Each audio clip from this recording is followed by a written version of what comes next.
Hi, I'm Rain Noe, Senior Editor of Course 77, and you're watching A Student's Perspective.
Hi, I'm Brenna, and you're watching A Student's Perspective.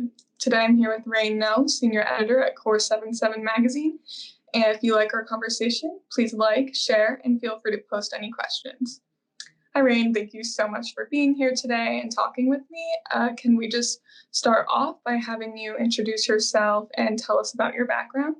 Sure. My name is Rain Noe. I'm originally from New York. I am a former industrial designer and writer, or current writer. I'm currently working as a senior editor at Course 77, where I've been for about 15 years. Prior to that, I sort of split my time doing industrial design and freelance writing. Awesome. Can you tell us about your background, your education background? Things were so different when I was in college and making those decisions. There was very little information. So some of the things that I've done are going to sound very silly, and they couldn't possibly be done today. Also, beyond that, when I graduated college in '94, the economy was good. And as long as you were good at what you did or even competent, there was no doubt that you were going to get a job. My wife is a bit younger than me, and when she graduated, the economy was, I almost swore, sorry, the economy was bad, and there was no guarantee, like nobody expected to get a job. So I kind of feel funny giving advice that may not apply, but I'll just tell my story and you guys can take it. Let's see, as far as I guess it starts with me getting into art school. And in high school, I was not a good student. I was not somebody who was really interested in school, and I was kind of dumb with like a lot of topics that people thought I was good at. I mean, this is the '80s. People thought, oh, he's Asian, he's got to be good at math. I was terrible. So I was just a really poor student. The only classes that I really liked in high school were creative writing and art classes, and typing and auto shop, but that's not really relevant. So when it came time to apply to colleges, I had no idea what I wanted to do. I applied to, I think, 5 or 6 different schools with a different major for each. And I figured I'll let the schools decide. Whatever school I get into, like whatever major I applied for, that's what I'll do for a living. I ended up getting into 2 schools. One was for communications, which meant I would have pursued the writing course. And the other one was for art and design, which kind of pursued the creative, arts. And at that time, I was such a dummy. I thought, well, going to art school's got to be way easier than going to communication school, book work. So why don't I just try going to the art school? So I did that, and I landed at art school where it doesn't matter what your major is going to be. The first year is just foundation, right? So that whole first year was foundation. I had a really tough time with the academic requirements. Again, not a good student. And when I came back the second year, that's when you're expected to sort of start focusing on what you want to do as a career. And when I looked at the available options, I thought, graphic design seems like that's kind of interesting. And at the time, I had no idea what industrial design was. I'd never heard of it. There was no internet. And as I was making things in class, the professors would have us making these 2D type things, and I always wanted to make something 3D. And she finally said to me, "So you probably don't want to be a graphic designer, be an industrial." And I said, "What's that?" And she explained it. And I said, "Okay, well, can you guys put me in the industrial design program?" And she said, "Yeah, we don't have one." So I had to find a school, I figured, that would do industrial design. So that Christmas break, that was my third semester. I was a sophomore. I remember going home and waking up in the middle of the night, like 2 in the morning, like thinking, I'm not happy at this school. They don't have the major I want. I'm just not going to go back. And I remember waking my folks up and telling them, "Hey, I'm not going back. I'm gonna drop out." And they were like, "It's 2 in the morning when she closed the way out." So I just didn't go back. Or I went back to pick up my things, and I ended up starting to search for a school that had an industrial design major. And I heard about RISD and RIT and Pratt and those places. But my portfolio was certainly not good enough to get into schools. So I started taking classes at a local SUNY college that offered art design courses just to beef up my portfolio. And I was waiting tables. I started driving an ambulance just to make some money. And then I put a bunch of work in this portfolio and applied, I think at the beginning of the summer, to Pratt and RIT and a couple other places. And I remember I really wanted to go to Pratt because it was the city. I was born in New York, and I lived in the city until my folks moved us up to a sort of safe suburb, for high school years. And when I went for the interview at Pratt, I just remember that I yes, in this portfolio, trying to get it really good. And I'm at the interview, and the guy, they didn't even have a light box. And at the time, you submitted your portfolio in these slides, put into like a sheet of plastic thing that had like a sheet thing. And he just like held it up to the window. He was like squinting at it. He was like, "Yeah, okay." And he just sort of signed the thing. It's like, wow, that's all it took. All that stress. But then I got into Pratt, was in the industrial design program. And yeah, that's what I wanted to study all along.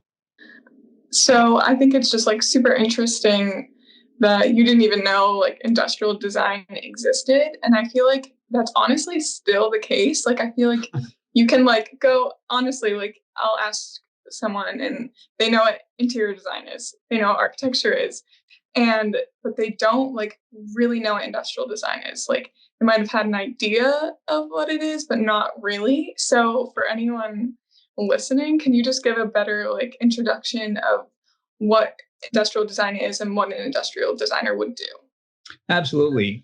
So one of my college professors told me that I was going to have to explain this to people because the example he cited was sitting on a plane next to a woman, and she says, "What do you do for a living?" He says, "I'm an industrial designer." She says, "What's that?"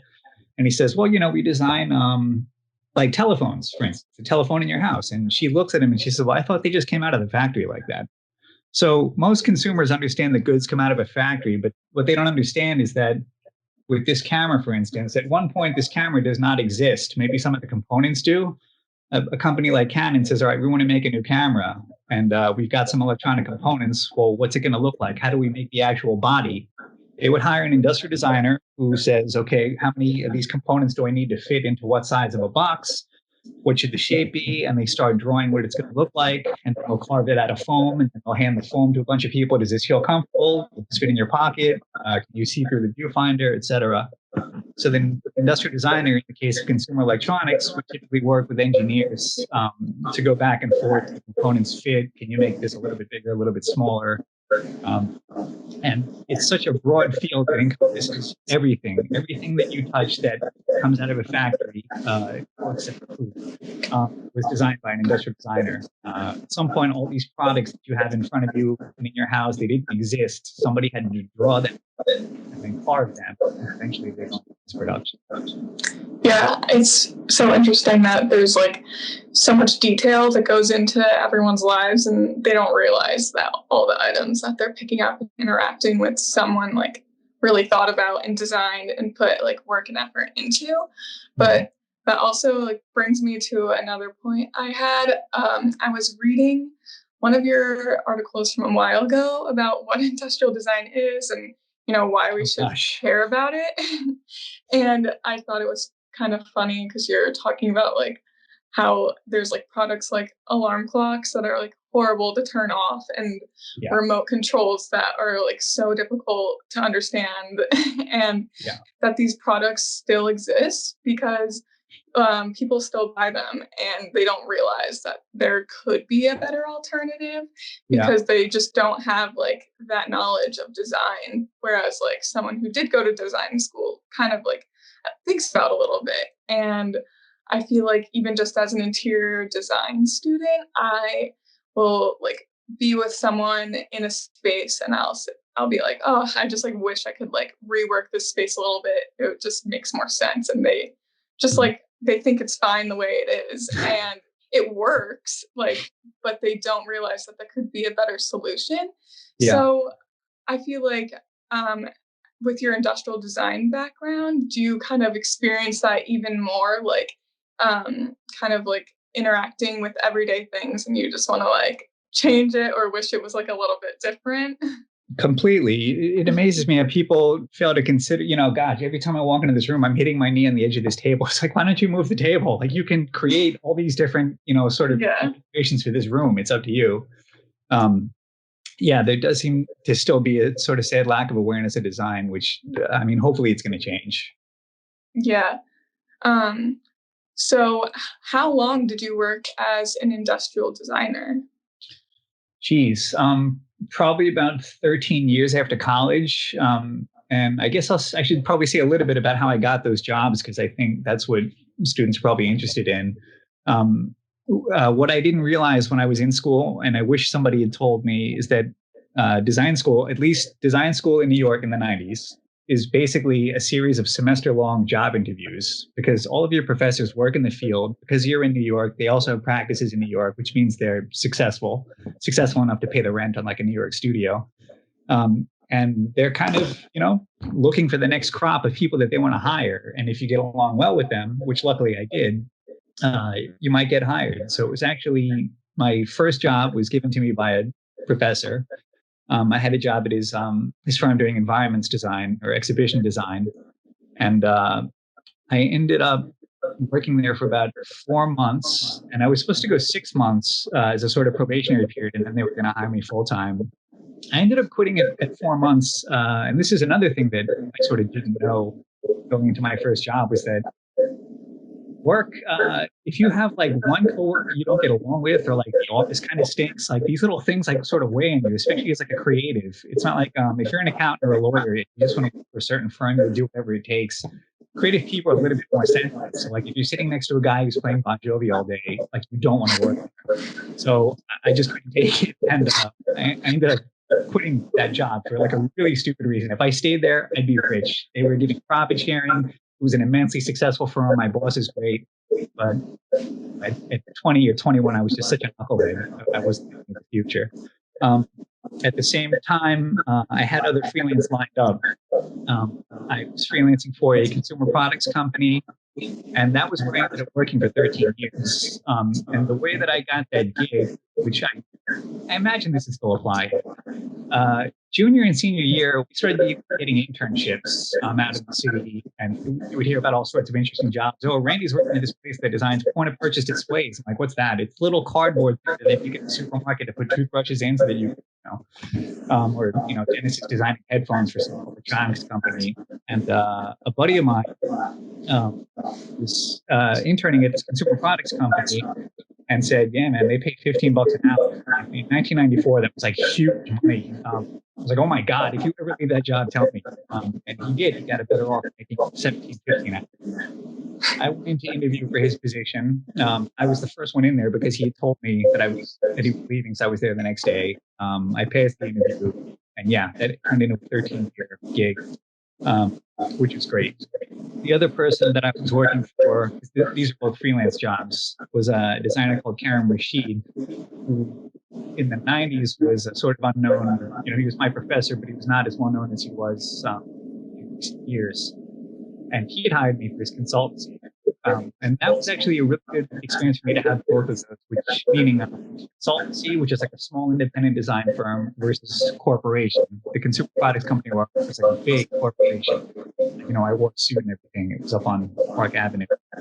And seeing the way that those two different places operated, and me figuring out where I fit or did not fit that system, was tremendously helpful. I'm sorry, am I rambling? Or? No, you're good. Okay.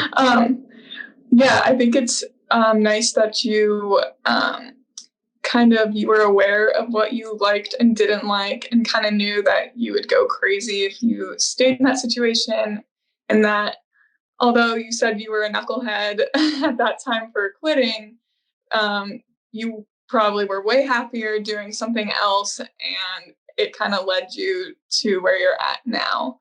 Um, yeah, but while you were working within the design field, was there any certain area of industrial design that you really like to work on, or something that you're a project that you love doing? I really liked solving physical geometrical problems, which, I said in high school I was bad at math, and I was. Everything up until geometry I would ace. As soon as it got into like trigonometry and pre-calculus, I started flunking. But if you could make a living just proving like triangles congruent, those little exercises you would do in high school math, I would do that for a living. I loved that. That part of the CAD work I liked. I recognized early on I did not have the vision of like Karen Rashid was like this forceful visionary designer, and that kind of business to run your own firm, you need so much passion and so much vision and so much belief in what you're doing. And I recognized pretty early on I didn't have that. I just didn't have that conviction of belief, and I didn't have that passion for bringing objects into the world that he did. And I kind of knew because I'd interned at a couple other places with people who were on their own firms. And these are pretty specific personality types. And the going is so rough, especially in the beginning, that if you don't have that like insane level of passion, you're just not going to be able to push through. Similarly, when I looked at corporate structure, I knew that I was not smart enough or was not going to be competent enough to navigate the sort of political things that happen in a corporation. There's all kinds of weird, again, they can have an entire course in college, things I wish that they would tell you that you find out the hard way afterwards. In corporations, you will meet people whose entire job is to defend their job, which means that, like, even if they're supposed to be ostensibly, helping you with a project, if they find that by withholding information they can make themselves more valuable, they'll do it. And seeing, these kinds of things and seeing political sensitivity required to go up the ranks in a corporation, I knew I was not going to make that, which is why I eventually left and started writing for Yeah, that's what I was going to ask. Like, what point in your life you realized that you did not want to pursue design anymore, and that you wanted to shift your passion to writing? Yeah. So it wasn't so much a clear-cut decision, but it happened around 2005 or six. So I must have been, I got to do the math. I must have been in my early 30s or maybe mid 30s. And what had happened was, I guess I'll have to backtrack a little bit. I was lucky in that I sort of had this side hustle. If we go back to when I was a senior in college, I had always written on the side, like in high school and college for fun.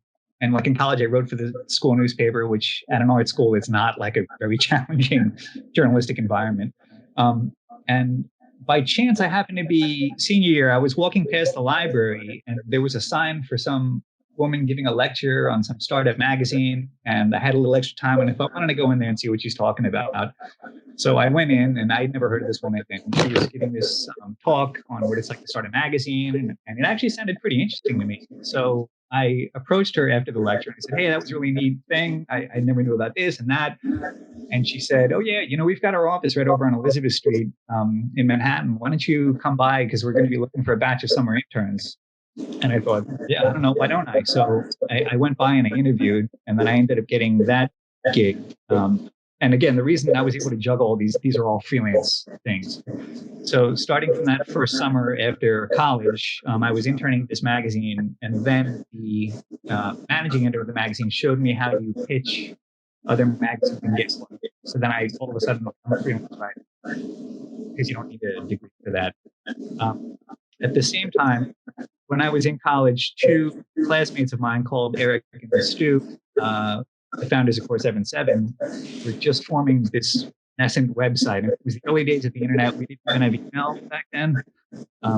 but they wanted to make this like website that was a resource for industrial designers, and then they asked me if I'd write content for it. That article that you referenced, "What is industrial design and why should I care?" That was the thing that I wrote for them in like 1995. So Wow. it's still relevant. I don't even think we had cell phones. In any case, I had stayed in touch with them, and over the years, I would periodically write for them, and then that blossomed somewhere along the way into full-time, not a full-time job, but writing for them regularly every day. So I had a little sort of side income. So in terms of getting out of design, at that point in time, I was at the consumer products company. I was writing for Core, and what had happened is as I was realizing that I was not going to make it in the corporate world, because I asked myself, what's the end game here? Like, what's going to happen? You're the full time, or you're the 3 day a week freelance guy. You can either continue doing this, which means you're just going to be, I'm sorry, I'm not explaining it well. You're the you're the 3 day a week freelance guy. You can either try to apply for one of these guys that you're working for's position if they quit, or you can wait for them to die and try to apply for their position, and you have to navigate that corporate world, or you can continue down this CAD monkey route. At that time, we were still doing our CAD 2D, if you or not, doing 3D model, and they were just starting to get into that. And there was this entire new program that they wanted to learn. I spent 10 years like mastering this other program. This is what happens in physical technology. And I just didn't want to learn it. I was thinking, I don't want to be a CAD monkey until I'm like in my 40s and doing this, and I'm not going to try to get like an actual full-time job. So, and it's not like I quit. There wasn't any dramatic incident. They were like, "Do you want to learn this program?" And I was like, "Not really." I'm like, okay. They just kind of stopped calling me. They were calling me less and less because most of the work was shifting towards 3D. And at that point, I then shifted to writing for Cool. Yeah, it seems like although you're like pretty hesitant to, pursue a couple of things, you really did take a lot of opportunities and chances that were thrown your way, which probably has like shaped who you are today. Like you didn't really say no to those positions, even if you didn't like them or things like that. So it's brought you to where you are right now at Core 77. So can you tell us more about Core 77 and what they do? Sure. So part of the reason I preferred it to doing this straight up design work is that when you're working at a design firm, you get to see that firm's process and you get to talk to those designers. In a press capacity, you're meeting tons of designers and you get to visit all these different firms and see how all these different people do prosecute their various design practices. It was so much more interesting to me to every day get to learn like some new designer's name and go on their website and see what they're working on, and occasionally you get to interview them. And it satisfied curiosity, or it sparked curiosity and satisfied curiosity in a way that I found the daily grind at a design firm did not, just because I have a short attention span. I undoubtedly have some kind of a diagnosed ADD, and just getting to see all these different things and talk to different people was just a lot of fun. In terms of what we cover, it's pretty much everything, not just in product design, but just creative problem solving in general. And that's what I find most interesting about it. Yeah. So you've been at the company for almost its whole entire lifespan. So how has it changed since when you first started till now?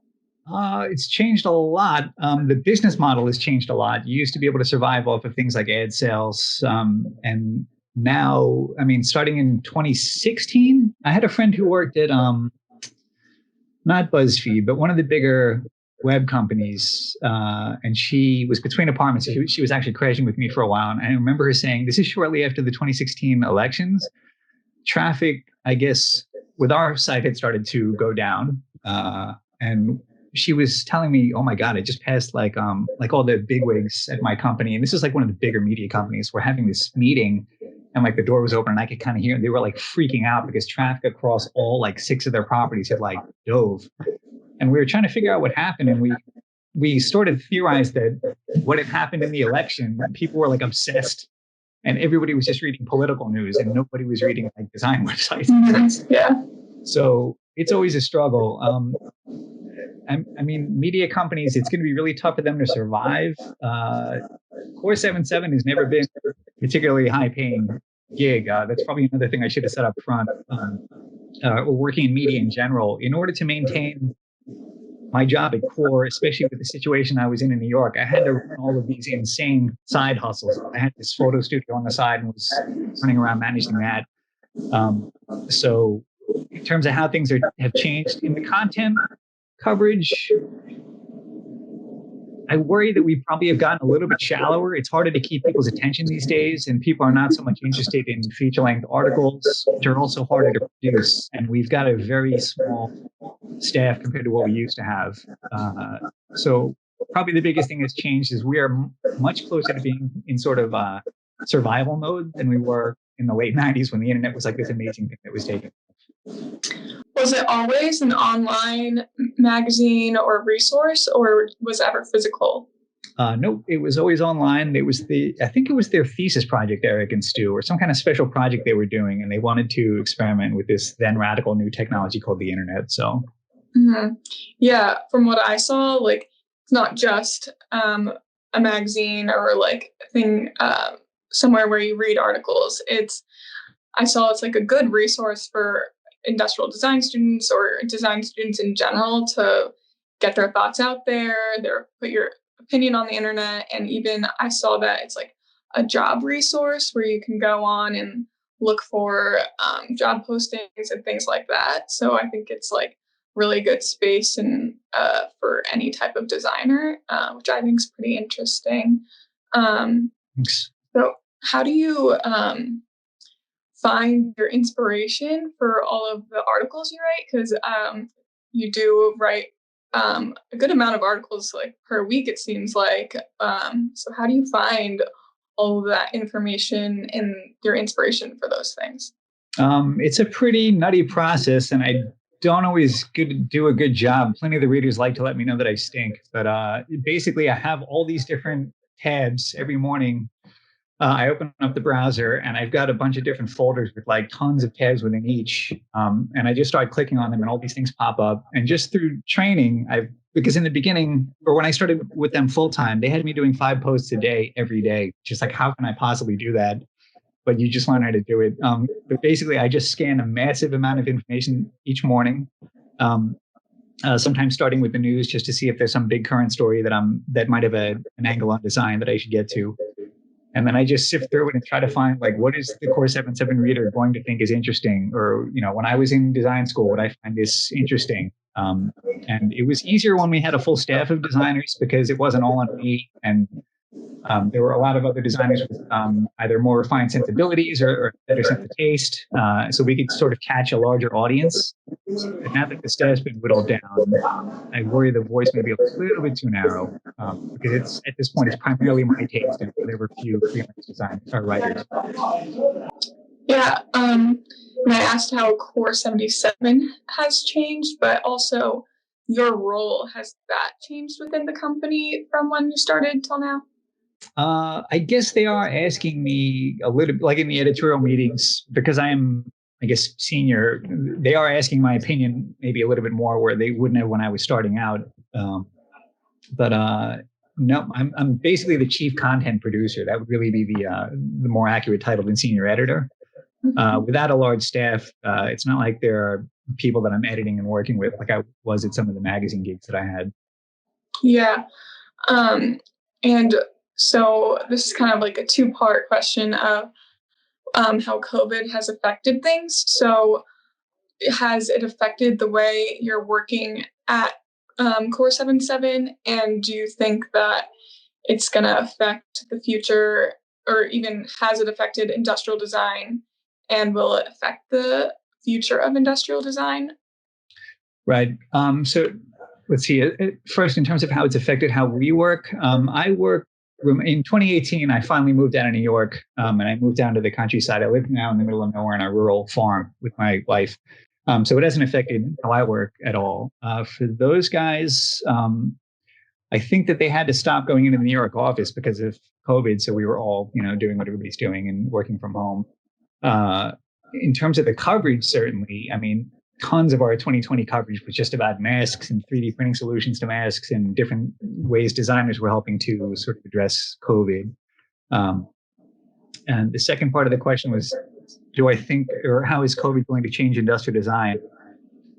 It's such an interesting question because it was always assumed, or in the 90s, they would talk about, I can't remember, there was a phrase for it, like water cooler serendipity or something like that. But there was the thinking that you had to physically be in an office to work there, not just to do the work, but because going down the hall or at the water cooler, you might fit in somebody from a different department and talk to them and have some conversation and come up with some great idea that you would not have had if you're doing it over Skype.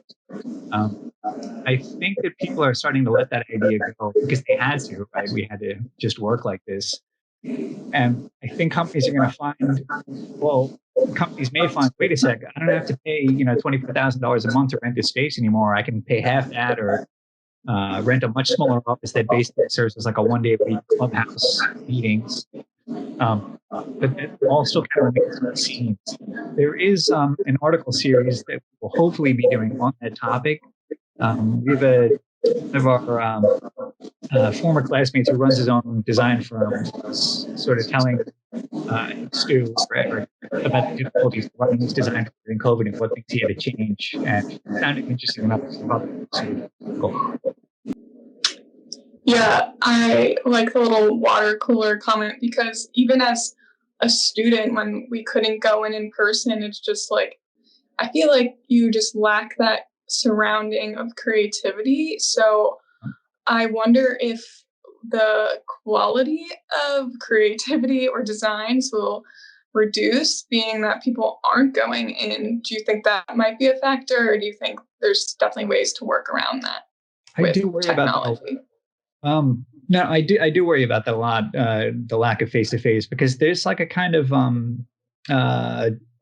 I don't know, like energy or something when you're in the room with another person. And like, I mean, even hanging out with your friends over Skype is very different than when you're like laughing at a movie or something together. So I do think that that's going to take something out of the creative process. I mean, just being in school, so tired and you're joking around with your friends, and that's when sort of interesting conversations and ideas can, I don't know how this can replace it. Yeah, I mean, I suspect that it can't, but. Yeah, it's kind of awkward. Like, it's so weird. I could be on Skype or Zoom with my best friend and my family, and it can be awkward. So, like, in a work and school setting, like, it's even worse. So I hope to see things normalize in the coming year or so, hopefully. Likewise. Yeah, so before we wrap things up, do you think that you have something that you would like to tell yourself? If you could tell anything to your student self, what would you want to say? Gosh, I would say not to get so stressed out because, I mean, things ultimately more or less worked out. I made a lot of what I thought at the time were bad decisions, and some that actually did end up being bad decisions. But for the most part, things worked out.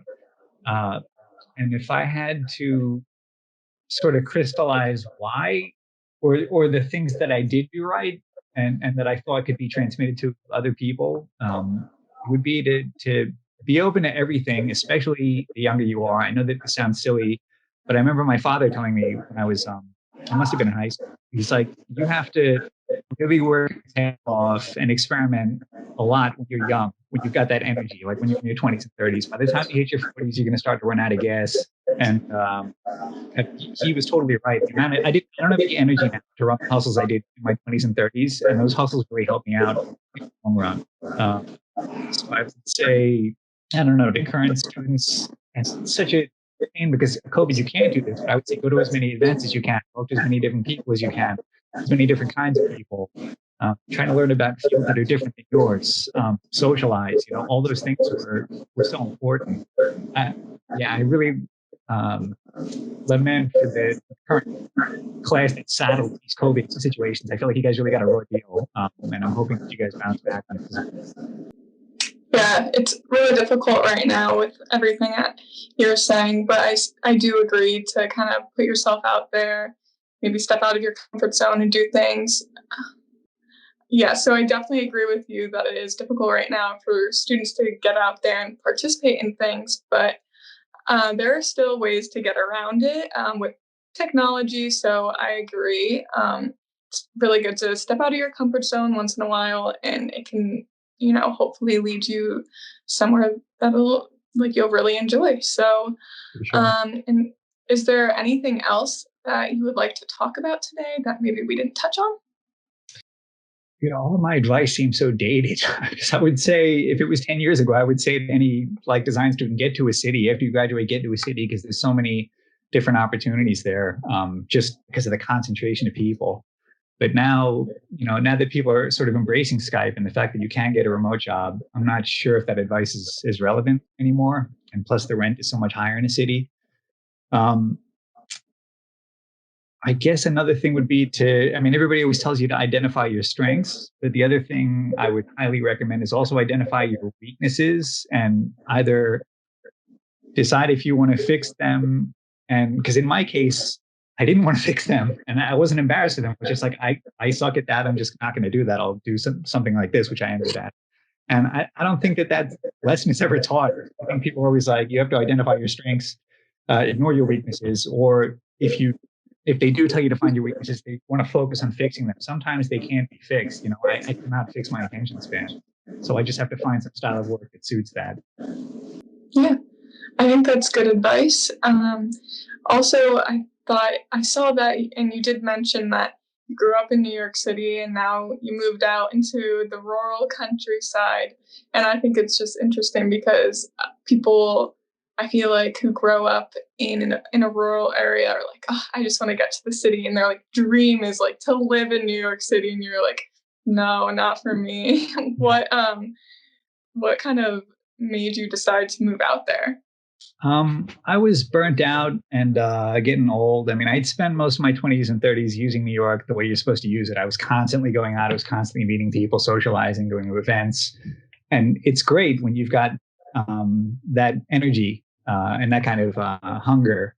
But like I said, I'm pushing 50, just like slowing down. And like, I just want to not fall asleep with somebody driving by 2 a.m, blasting music out of their car and, not hear gunshots and whatever else.